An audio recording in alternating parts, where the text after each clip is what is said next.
Lakers versus Timberwolves Game 2 analysis. Let's start from the Lakers standpoint and talk about what they did different this game in order to win. A lot of it was just effort. They were the hungrier team this game. They played with much more defensive intensity, and it was clear from the start. When a team loses, if they are a competitive team, they're going to come out the next game way more intense. So we knew that was going to happen. It was just a matter of, is the Minnesota Timberwolves going to match their energy? And they did not. They came out flat. Now, there are some things that happened along the way, which we're going to discuss, but initially they came out flat, at least compared to the Lakers. You know how you know it was serious? LeBron was playing hardcore defense in the first quarter. He was trying to get up in people. So that is one of the major reasons that the Lakers were able to win this game, despite the wild ending, again, which we'll talk about in a second, because they gave themselves enough of a cushion in order for mishaps to happen later on. And I actually do want to talk about something LeBron did this game that he doesn't always do, but we'll talk about that a little bit later, so you gotta stick around for that. Before we talk about what Minnesota didn't do this game, let's run through a play. This is also another major reason why the Lakers won. They made a conscious effort to make sure Austin Reaves gets as many shots as he can. And if you watched my video when I did the preview on this series and how I thought this was gonna play out, I talked about Austin Reaves. I said if Austin Reaves is gonna average like 28, obviously the Lakers have a great chance to win. Well, similar to that theory, this game, because Austin Reaves did not have a good first game, and part of the reason why he had a better second game is something I'm going to talk about in a second from the Minnesota standpoint, but they also made a very conscious effort to feed Austin Reaves the ball way more, because they know they cannot win without Austin Reaves. Now, I know that's going to take some people back, they can't win without Austin Reaves, they have LeBron and Luka. They can win games without Austin Reaves. That's, fair enough. They cannot win the title or multiple series without Austin Reaves playing well. They just can't. LeBron cannot do what he has done in years past. He's 40. Just like I think it's unfair to expect Austin Reaves to be LeBron. You can't expect him to do that and be that. But you also can't expect LeBron to be 26-year-old LeBron. There is a balance. And so they had the balance tonight of Austin Reaves being good enough that they could win the game. And Austin Reaves can obviously play better than this, but he had some big plays, so shout out to Austin Reaves. But on this play, Luka has the ball, and a double team is about to come. And in game one, and in many other situations, Luka will just shoot this over Jaden McDaniels. And a lot of the times, it might go in because he's just that good. Again, this was the game plan. I don't know, I wasn't in the huddle, but I'm pretty sure this was the game plan. Double team, even though Luka could have made that shot, he passes it out to Austin Reaves, who does miss this shot. I know he misses this three, but it doesn't matter. The whole point is feed Austin Reaves. Now let's talk about partly why Austin Reaves was able to play better this game. That is the foul trouble that Donte DiVincenzo got in. He had 3 fouls at the end of the first quarter. So he is one of the main defenders on Austin Reaves.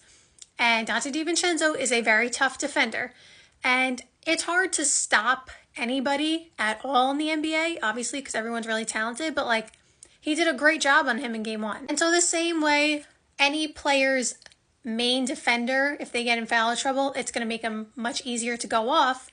That's partly what happened for Austin Reaves, because Donte DiVincenzo's sitting on the bench. Now, that's not Austin Reaves' fault, but I'm just saying part of the reason as to why he played better is, one, he took better shots and just made some more shots, but also his number one defender was on the bench. Can we talk about the fouls for a second? Because this game, the fouls were unbelievable. If you watch this page, you know I'm not one to talk about reffing a lot of the times in the games because it's too much. And I just let it go because things happen and whatever. But this game was just kind of ridiculous. I don't remember if the Lakers won both of their challenges or if they used both challenges. I feel like I remember them challenging earlier on and they won the challenge. Correct me if I'm wrong. I really can't remember that part. Fourth quarter, I know that the Wolves challenge for Randall both times immediately was turned over. That is how you know the calls were not getting called necessarily correctly, because they can't be getting overturned so fast. And I always say it's tough to be a ref. It's a tough job. It's hard to see those things in real time. So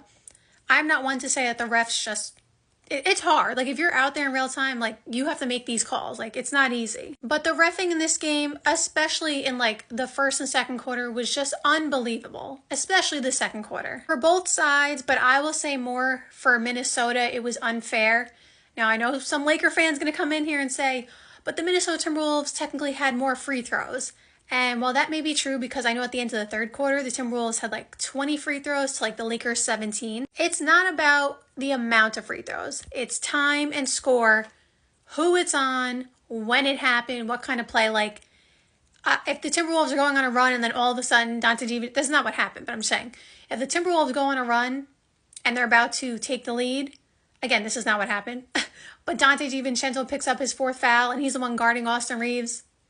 Time and score. And I mean on like a silly foul. I don't mean like one where it's clear he pushes Austin Reeves in the back or something and then obviously that's a foul. Like, there were ticky-tack fouls that you didn't need to call. And so for both teams though, like not just the Wolves, but it obviously hurt the Wolves more because they had Naz Reid and Dante, two important guys, in foul trouble like the whole game. But for both teams, like, the vibe, the flow of the game was just, there was no flow because every 30 seconds it was a foul, whether it was on the Lakers or it was on the Wolves, every 30 seconds. And it drove me bananas. Like, let them play. Like, I agree, call fouls when there are fouls, but we have watched all the other playoff games. A lot of them, they were letting them play.